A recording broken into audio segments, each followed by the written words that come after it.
Hello everyone, Mike with Spray Jones. We're going to do a request for what to inspect on a contractor. You're hired somebody, they're coming, and what can you as the homeowner or the building owner or the construction manager be checking up on to make sure that everything's going to be safe and good?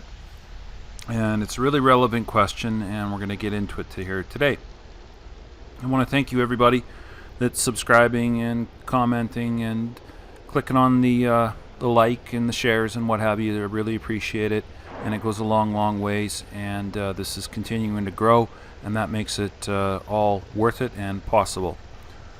So on to our video today. I don't want you to become a little Hitlers out there. All right. Contractors need respect. They can't have the people climbing up their nose and being snooty and snobby and nosy. But at the same time, I don't want the people listening to this to feel that they are nothing but a victim and that there's no way that they can protect themselves. So let's sort of find a balance here between being officious and being protectionary. So the first and most important thing that I think that you need to be knowing and checking up on when your contractors are arriving is that you're getting the chemical that you have discussed. So if you have been talking about closed cell foam and a certain brand, whether you're in Canada or the US, make sure that's what's on the truck. Make sure that that's what they're spraying. Now in Canada, this is fairly easy. The closed cell foam is all dyed. You've seen why my foam is purple. Every installer, or not installer, but every foam manufacturer company has a different dyed foam, and that's a regulation. Now in the US, it's not a regulation yet. It may never be, but more and more foam manufacturers are starting to dye their foam more of a trademarky type color. For instance, Demolex Heat Lock product is a very attractive light green, sea foam green color. So if they show up with not the foam that you have discussed, that's an immediate pause, because you need to know what you're getting and what's the change. Is it a lower insulating value? Does it have lower physical properties? And then this really leads to the second thing within this, is that foam does have expiry dates. Now, we would never ever show up to spray a foam that's past the expiration date. Now most of those products are going to be anywhere from a year if unopened to 6 months. Everybody's a little bit different. So they'll usually have a manufacturer date and they'll have a expiry date on the label. You can read that on the label. I think expired foam is a big problem. I mean, if it's just a week overdue, no big deal. But if you're showing up with something that's 6 months old, overdue, 2 months old, that's a huge red flag, especially in a building where people are going to be occupying. I suppose you can take a risk on it if you're just ditch blocking and spraying foam into a ditch for supporting a pipe. But even then, do you really want to take a chance on the physical properties not being there? And I think this leads to a lot of issues with the foam smelling or cracking or splitting or doing funky things. And there's a lot of people out there that know exactly what I'm talking about. They've seen their boss blow out some old chemical in a crawl space or something and then have issues with it. So check on the chemical is what you've agreed upon. Usually they have trade names. The trade name's right on the label. You can check and see if the drums on the truck are matching the technical data sheet that you were looking at and shopping on when you were discussing hiring this contractor. The next major point is know the application parameters. Now I've gone over this in other videos. What do we need in order to install? But keeping it simple here today, there's cold temp foam and then there's summer foam. So we've got cold temp foam can go sub-zero, it can go sub-zero Celsius or sub-freezing. They're all going to have limits. So they're going to say, well, they can be applied no warmer than or no colder than. So don't be having a summer foam trying to be installed in cold weather climate, or vice versa. A winter type foam is going to be catalyzed far too quick and they show up with that on the truck in the springtime, summertime, and that's going to be a real problem. Now, you're not the person spraying it, but I think the number one issue is going to be when you've got a foam system that is for warmer weather and you're trying to spray it into colder climate.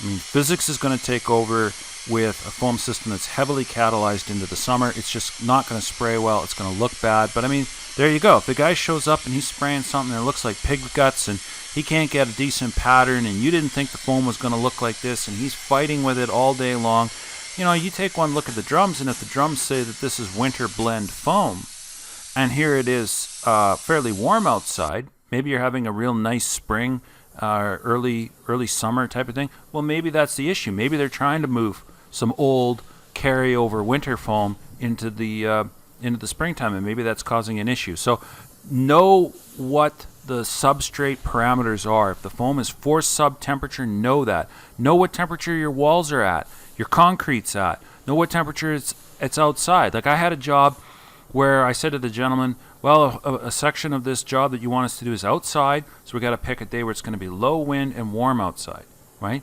The interior we can make it warm, but the exterior we can't. So we're just going to wait till, next week. Next week is supposed to be a whole lot warmer outside and not as windy. That's when we're going to come do it. So you as the finished product recipient, you should be knowing, look, this foam is not to be going on really, really cold. It's going to be cold all this week. I don't want the guys in. Or if they're going to be warming it up, so be it.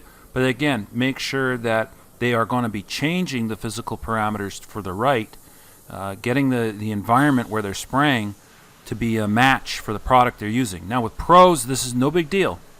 No big deal. Pros will know that they've got to do this, but we're making this video so that you, the consumer, can know what to do.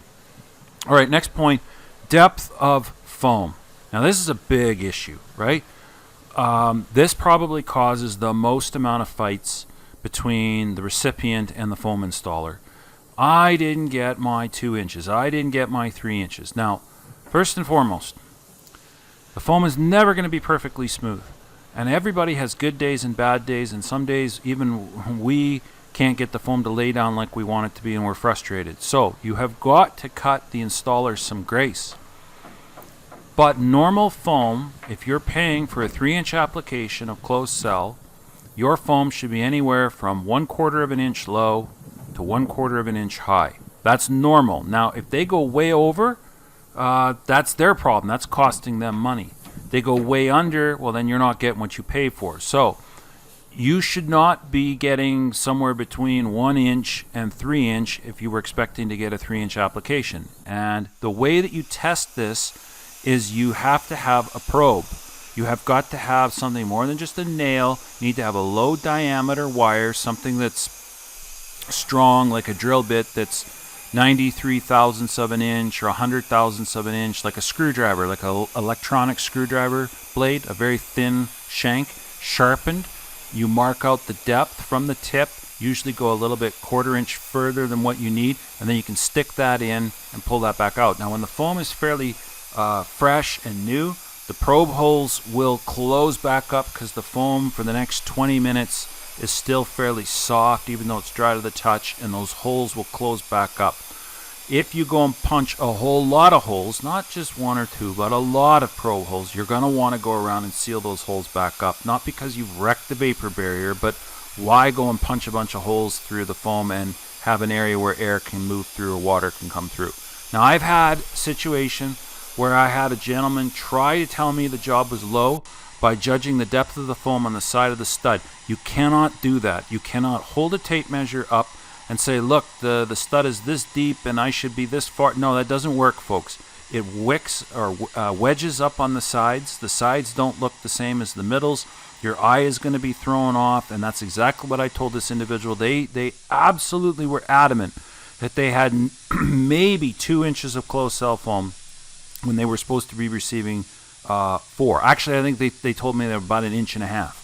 And I was like, there's no way. We put it on in 2 passes. There's no way. I went out with the probe and stuck the probe into the foam. He had a mini fit, and at that point he realized, whoa, wait a second, it's actually closer to 5 inches of foam. So if there's a dispute in thickness, I will go with the client and I will probe out and get an average. And then if they need touch-ups, they get touch-ups. And that's a really good way to do things, is to go and walk around with your client and do some checks, use a spray can, top up your areas that are low, mark them out with a felt marker or a spray can, and touch them up. But folks, you've got to check depth with a probe. You cannot check depth by just judging it by eyesight. And the installer should be giving you 1/4 inch low to 1/4 inch high. That's deemed legally to be a nominal inch, right? And if you're at 2 or 3, well, then you're going to be up and down a little bit. And give the guys some grace. If they're a full 3/4 to an inch out, okay. But you don't need to start going all crazy nuclear. Hey, I found a couple of spots that were a 1/2 inch low. Now I think the whole job's low. You know, you don't need to go down that road, unless, of course, you pick up on a few other areas that they're not living up to their standards on. But that's something to check out as well. On the thickness issue here, to close it out, you should be noting whether the foam is going to be a high build product or not. Like if it's 2 inch per pass, and your guy came in and laid on 2 inches and then went to lunch and you can tell he did the 2 inches, great. But if it's supposed to be 2 inches per pass and he laid it on 4 inches thick and then he went to lunch, you got a problem. Know what you're getting. I mean, there are Demilec's got a high build HFO foam out there that can be sprayed up to 5 inches or so in a single pass. That's fine. If the chemistry is there to do it, BASF's got one as well.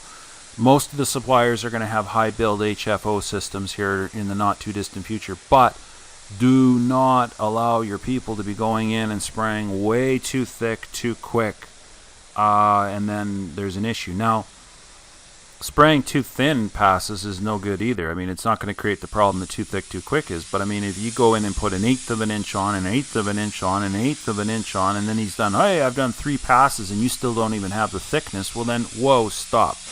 And a lot of this is to weed out that, all right, the dealings with the office were good. You talk to the guy in the office, but who did he send? Who's the installer? What are they doing? Are they going to make it the final product on site? And can you check up on them?